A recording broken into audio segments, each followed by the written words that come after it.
Okey, hai, selamat datang ke live Tiff sekarang, iaitu Tiff hari ini teringin untuk live tentang macam mana kita mau trade in kereta cara yang betul. So banyak dari kita dekat sini yang tidak faham macam mana mau trade in kereta dan tidak tahu apakah prosedur untuk trade in kereta cara yang betul lah. Okay, first, bila kita mau trade in kereta ni, pastikan kereta yang kamu orang mau trade in tu kamu orang kena tahu settlement kereta. Jadi bila kamu orang call pergi bank, kamu orang kena tanya pergi bank apakah settlement kereta saya pada hujung bulan. Itu keyword dia. Apakah settlement kereta saya pada hujung bulan? Sebab kalau kamu orang tanya berapa settlement saya untuk hari ini, dia akan cakap untuk hari ini. Maksudnya kalau kamu orang tanya banker untuk hari ini, bukannya kamu orang mau settle hari ini. Dan untuk pengetahuan kamu orang, setiap hari harga settlement kereta berbeza harga. Nah, itu ilmu baru ataupun fakta baru yang harus kamu orang tahu, sebab setiap hari adalah harga yang berbeza untuk bank. Yang kedua, apabila kamu sudah mendapatkan settlement kereta tersebut, dah dapat settlement kereta, apalagi langkah yang perlu kamu orang lakukan adalah, kedua adalah cuba cari salesman yang di dalam, sekarang kan kita tak dapat jalan-jalan, semua salesman kereta memang, ataupun sales advisor kereta memang available untuk di tahlian online. Jadi kamu just type saja, dia memang akan muncul juga siapa-siapa yang kamu berminat, terutamanya yang sedang bercakap dengan kamu orang sekarang ni lah. Ya, gurau saja, janganlah ambil latih, gurau lah. Gurau sikit pun kamu orang ni tak boleh kan. Jadi kamu orang bertanya kepada salesman ataupun sales advisor kereta tu, berapakah value kereta kamu orang tu. Berapakah value kereta, dan macam mana kamu orang mau tahu berapa value? Kamu orang kena ambil gambar depan, tepi, belakang, dan terutama dashboard dan engine. Dashboard engine tu, meter dashboard tu haruslah kamu orang ambil juga. Itu paling penting, sebab kami sales advisor ingin tahu sejauh mana kereta kamu orang tu sudah jalan, dan engine dari gambar tu kami orang boleh tengok engine kamu tu ada bocor ke tidak. So dari gambar tu kami orang boleh tengok juga. Okey, lepas tu ada juga masalah yang kami orang hadapi adalah ada sesetengah customer tidak memberitahu secara terus terang kereta dia pernah accident ke tidak. Macam mana kami sales advisor ataupun dealer tersebut tahu bahawa kamu orang pernah accident ke tidak? Ini cara dia. Kami orang akan cek, sebab tu kami orang perlu ke green card kamu orang untuk memastikan green card kamu orang tu kamu orang punya, satu. Yang kedua adalah kami orang boleh cek melalui insurans. Jadi setiap rekod habis suara pula kan. Jadi setiap rekod untuk insurans yang kamu orang pernah claim, kami orang boleh nampak.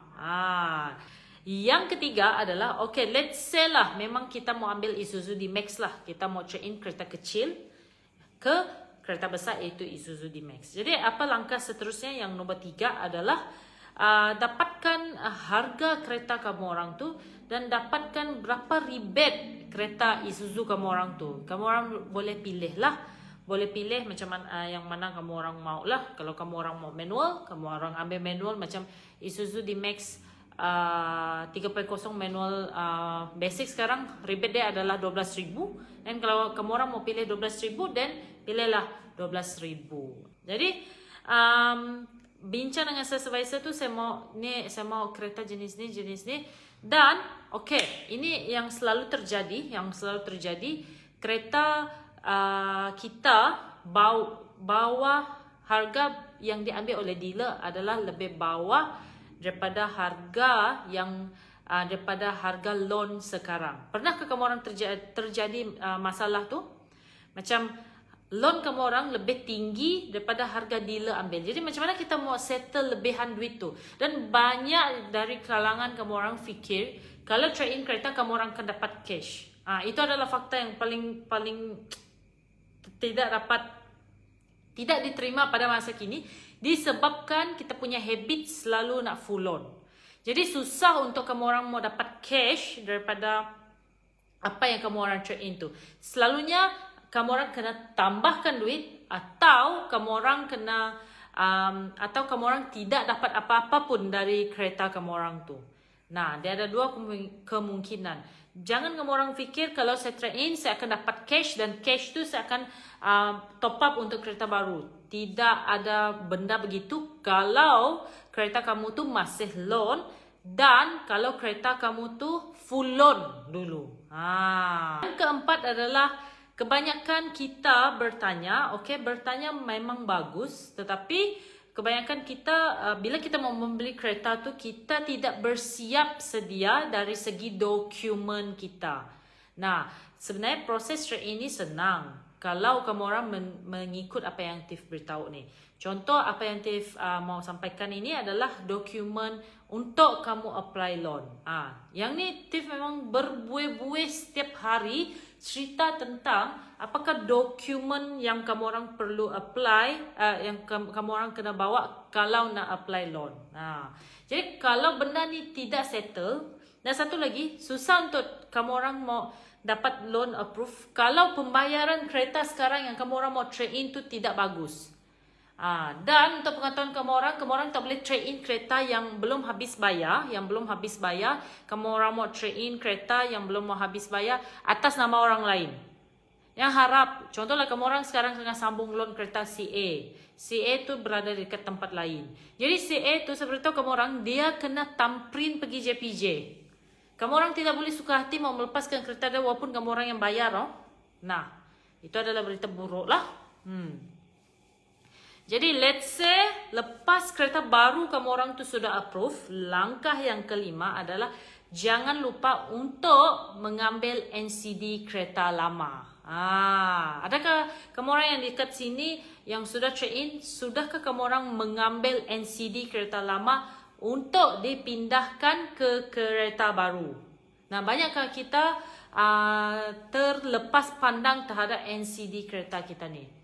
Dan untuk pengetahuan kamu orang juga,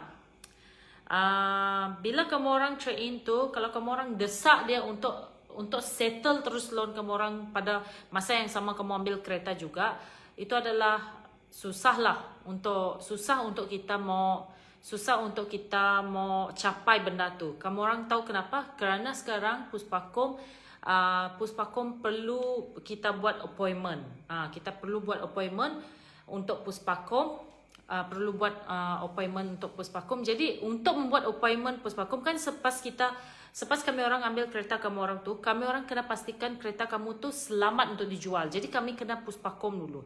Jadi bila nak Puspakom, kami kena buat appointment. Dan untuk pengetahuan kamu orang, untuk buat appointment sekarang untuk Puspakom mengambil masa. Jadi untuk Puspakom, jadi kamu orang bagi masa untuk sales advisor tu untuk settle loan kamu orang tu. Jangan kamu orang desak dia. Nah, tapi kalau macam mana kita mau pastikan sales advisor tu betul-betul tukar nama kita dekat bank, kamu orang akan ada tamprin. Selalunya dealer-dealer sekarang ada menyediakan tamprin yang dari JPJ tu, just tamprin tukar nama. Ada juga dealer yang menyuruh kamu orang direct pergi ke JPJ untuk tamprin. Nah, itu maksudnya sudah tukar nama. Dan macam mana lagi kita mau pastikan nama kita tu tidak ada kaitan dengan trade-in, tidak ada kaitan dengan X kereta kita tu, adalah kamu orang call pergi bank, tanyakan sama ada nama kamu orang masih ke tidak dengan bank tersebut. Nah, lepas tu bagi masa 1 ke 2 minggu, dan saya nak beritahu kamu orang proses kita trade in dan ambil kereta tu pastikan kebanyakan sekarang sebab kita di dunia online kan, kita di dunia online kita lebih cenderung untuk memberi gambar sahaja. Saya masih memegang prinsip ni, iaitu kalau kita mau trade in kereta tu, dealer ataupun salesman tu mesti tengok real kereta tu. Mesti tengok betul-betul real. Maksudnya offline lah, secara offline lah. Saya mesti tengok real kereta kamu orang tu in a good condition ke tidak. So dari gambar sangat-sangat tidak jelas. Dari gambar kami just tengok secara sikit-sikit saja. Sama ada dia bagus ke tidak dapat tengok. Tapi let's say kalau kamu orang style saya akan pastikan, contoh kalau kamu orang tuh orang Miri. Contoh kamu orang Miri, kamu trade-in, saya akan minta gambar dulu, saya akan send pergi dealer yang saya selalu tu. Lepas tu bila kamu orang datang ke Bintulu untuk ambil kereta, barulah saya akan hantar ke dealer supaya dealer tengok dulu. Saya tidak akan register kereta baru kamu orang tanpa dealer tu tengok kereta kamu tu dapat trade-in ke tidak. Kalau dia memang tidak dapat trade-in, waktu dululah kamu orang kena buat keputusan lah sama ada mau trade-in ke tidak. Sebab saya pernah ada situasi di mana kereta orang tu saya sudah register yang awal, saya sudah register kereta baru dia. Dan kereta lama tidak dapat di trade-in disebabkan nombor chassis dia tidak nampak. Nah, terpaksa customer tu membayar 2 buah kereta masa tu. Dan masa tu saya sangat-sangat terbeban, saya sangat-sangat susah hati sehingga saya betul-betul mencari jalan macam mana saya mau settle kereta customer tu. Selama 3 bulan, saya betul-betul buat yang terbaik lah untuk tolong customer tu. Setakat ni sepanjang saya sudah bekerja ini yang ke-7 tahun, ke-7 tahun saya berada di Isuzu. Saya tidak ada keberanian untuk membuat kamu orang sampai macam tu. Sebab saya mau lama di dalam industri ni, saya nak buat terbaik untuk kamu orang. Kalau memang terdapat, saya memang cakap tak dapat. Kalau dapat, saya memang cakap dapat. Nah, okay, itu adalah salah satu prinsip saya lah yang saya pegang untuk trade-in kereta kamu orang ni. Jadi pastikan kamu orang betul-betul pilih sales advisor yang betul pandai buat trade-in. Kalau kamu orang sembarangan pilih, saya takut kamu orang tidak akan dapat trade-in kereta tu dan kamu orang terpaksa membayar 2 buah kereta. Okay? Saya semoga bermanfaat kepada kamu orang. Kalau ada apa-apa, PM tips dekat inbox, tips memang akan available. Tapi janganlah kamu orang pukul 12 malam, pukul 1 malam. Masa tu saya kan mau tidur juga. Nah, jadi itu saja dari tips. Thank you so much bagi watching dan jangan lupa like dan share, bagi love banyak-banyak dan tips pergi dulu.